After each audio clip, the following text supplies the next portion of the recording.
नमस्कार बंधु आसतु आज शुणा आउ एक आम पिलाबेलर कविताटी पुराणा नवम श्रेणी साहित्य बही आसी एठारे कवि बाछानिधि दास से समय ओडिशारे घटी जाइथिबा एक सत्य घटना उपरे विषय वस्तुटी रचना करिसंती। बापा माँ छेउंड 9 वर्षर झीटीर दायित्व 60 वर्ष बयस जेजेबापा उपर न्यस्त करा जाइछि। जेजेबापाटी मागी जाची छुआटी को खाइबाकू दउछि। शेषरे बयसाधिक जुगु जेजेबापाटी मरी जाइछि। ता उपरे कोनी झीटी लोटी पड़िछि।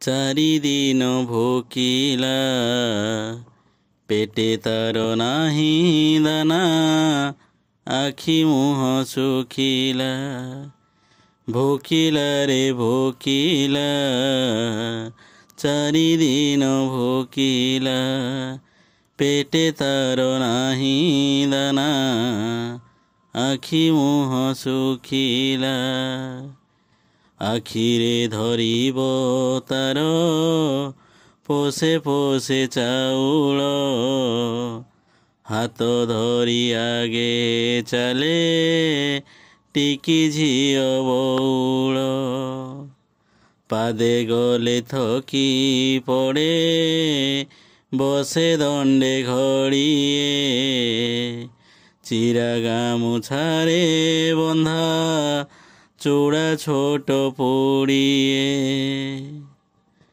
खालो दियोटी माँ पिंधा कानी फिटाई भाग्यरे विधाता पछे जहा थाउ घटाई काली सकाळरू पुणी आजी हेला सकाळ 3 दिन तले खाई थिलु मुठे पखाळ सोनार लताटी मोर पड़िलुणी झाउणी दियोटी पाटीरे नहीं ढोके पीबाउड़ी पाटी ओठा ओठा पड़े उठे पिंजरा मिसी जाए पेट पिठी नई पड़ी बसिला चारि दिन भोकिला चारि दिन भोकिला मुंदिए तोराणी दियो दीपहर टपिला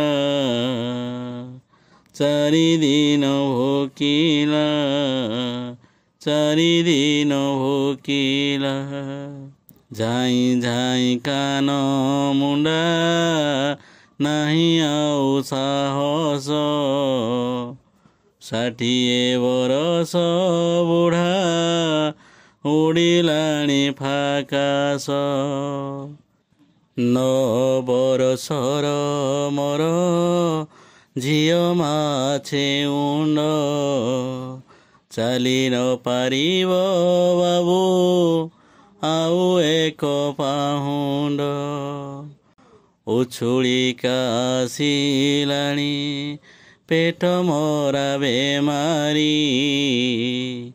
आउ न पारिब बाबू दंडे हेले संभाड़ी बापालो मोली एथर मो काल सरिला 60 बरस बुढ़ा आखि खोसी पड़िला चारि दिन भोकिला चारि दिन भोकिला बेल आसी रत रत संजबा बहिला चारि दिन भोकिला चारि दिन भोकिला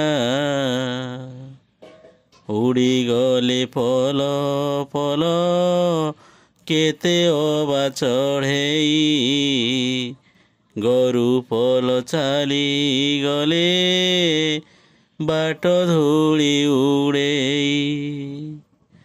ଗାଁ ମୁଣ୍ଡ ପଡ଼ିଆରେ ଝଙ୍କା ବର ତଳରେ ଆଖି ଖୋସି ପଡ଼ିଅଛି ବୁଢ଼ା ଶେଷ ନିଦରେ।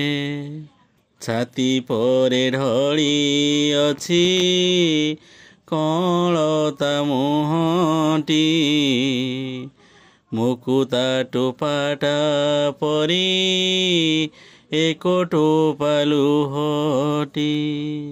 ଝାଉଁଳା ଗୋଲାପ କଢ଼େ ସତେ ଟୋପା କାକର, ରଙ୍ଗ ମୁହଁ ସଞ୍ଜ ବେଳେ ଶେଷ ଟୋପା କ୍ଷୀର।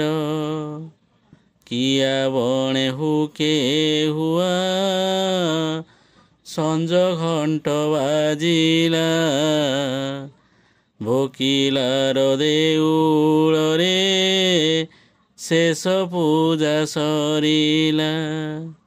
ଚାରିଦିନ ଭୋକିଲା, ଚାରିଦିନ ଭୋକିଲା, ପେଟେ ତାର ନାହିଁ ଦାନା, ଆଖି ମୁହଁ ଶୁଖିଲା।